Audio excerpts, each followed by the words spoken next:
Trago hoje na saleta de leitura uma sugestão para aqueles que querem conhecer um pouco mais do modo de pensar africano. É o livro Filosofias Africanas, uma introdução, da autoria de Ney Lopes e Luiz Antônio Simas.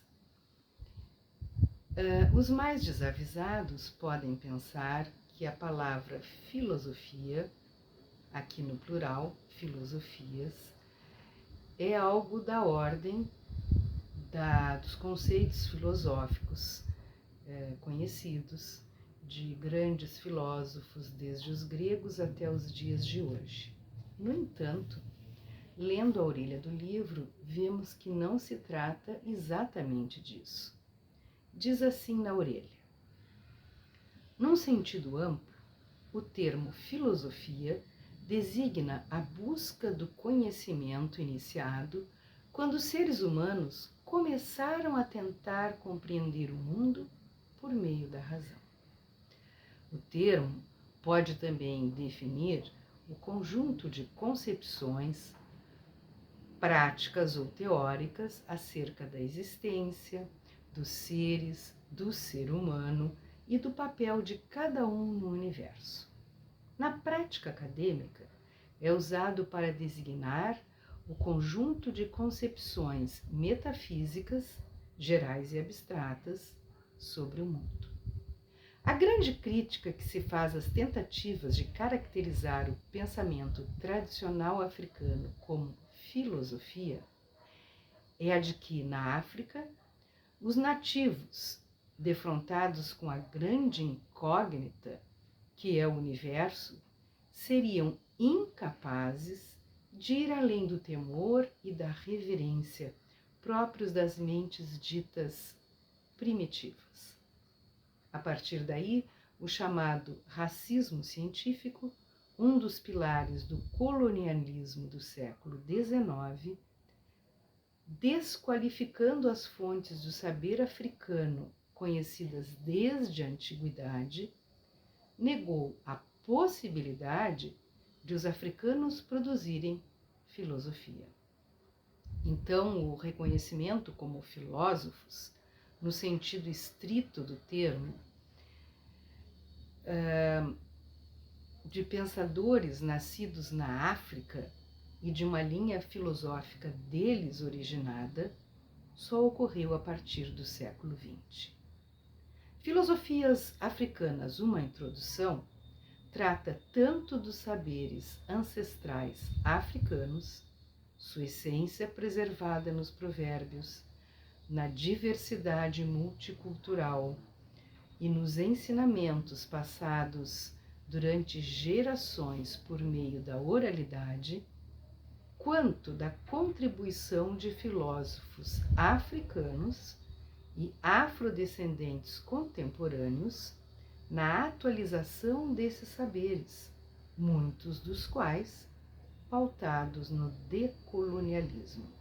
Ney Lopes e Luiz Antônio Simas, de maneira didática, mais uma vez escreveram uma obra que evidencia a complexidade, sofisticação e profundidade do pensamento africano e das perspectivas de mundo que sua filosofia provoca. Aqui temos um prefácio, mas antes do prefácio temos um mapa que nos dá as regiões da África hoje, as regiões geográficas. Aí temos um prefácio, uma introdução, e os capítulos são os seguintes: generalidades, o universo e a ilusão do tempo, a força vital, o ser humano, o verbo, a palavra atuante, o saber, filosofia e religião, matrizes e peculiaridades do pensamento africano, Kemet e Maat. O capítulo 9 é bastante interessante. Tem o título de Unidade na Diversidade e aborda o pensamento Yorubá, Akan, Congo, Dokon, Bambara, Diola, Fang, Mandinga, Maconde e Igbo. Depois temos uma conclusão e, em anexo, uma série de provérbios africanos e notas sobre alguns pensadores africanos e afrodescendentes contemporâneos. E antes de iniciar o primeiro capítulo, aliás, antes de iniciar o prefácio, temos também um mapa com os países do continente africano. Separei aqui alguns trechos para ler que achei interessantes. Na introdução, lemos assim: procuraremos lembrar que a compreensão da cultura africana deve começar de uma vez por todas com o descarte da noção de que, em todos os aspectos, a Europa é a mestra e a África a discípula. Este é o ponto central do nosso argumento: denunciar o imperialismo da tradição intelectual e sua obra epistemicida, que extermina saberes e tecnologias, buscando afirmar uma fala africana, na contramão dos teóricos em geral que tendem, frequentemente, a generalizar a partir de uma base eurocêntrica. Dessa forma, procuraremos demonstrar a existência de um conceito africano de pensamento baseado nas concepções filosóficas da tradição africana.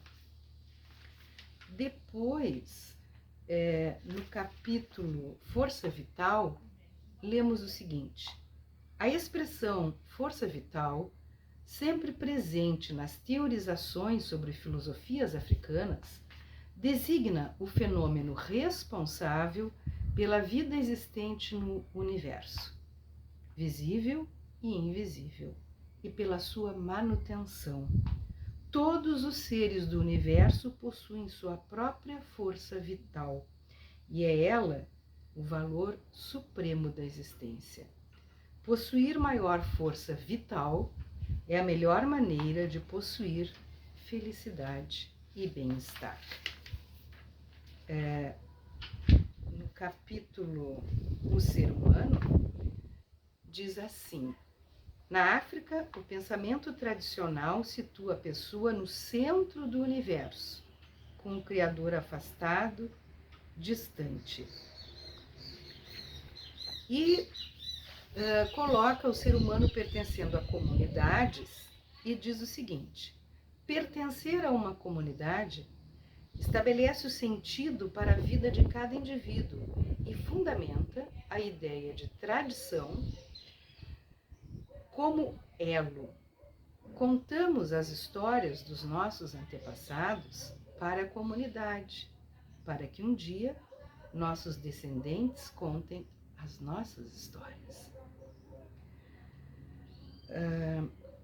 Para os povos Akan, por exemplo, todo ser humano possui em si a centelha divina, chamada Kra, emanada do Ser Supremo, originador e provedor do ser humano, Niame. O Niame ou Onyankopon.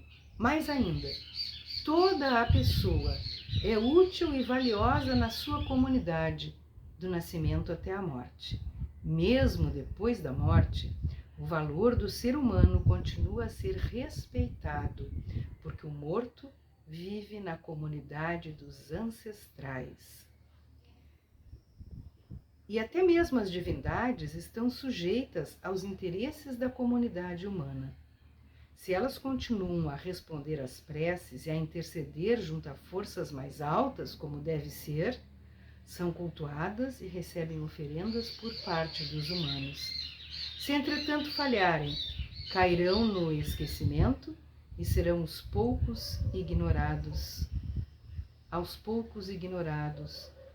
por seus devotos. No entendimento dessas sociedades, a chama divina garante que a finalidade do ser humano seja ele próprio. A conclusão moral, portanto, é que ser humano é pertencer a uma comunidade. Tudo mais que o Ser Supremo fez natural ou espiritual, e para uso da sociedade humana, visando ao bem coletivo. Então, a sugestão de hoje, Filosofias Africanas, uma introdução, editora Civilização Brasileira, autoria Ney Lopes e Luiz Antônio Simes.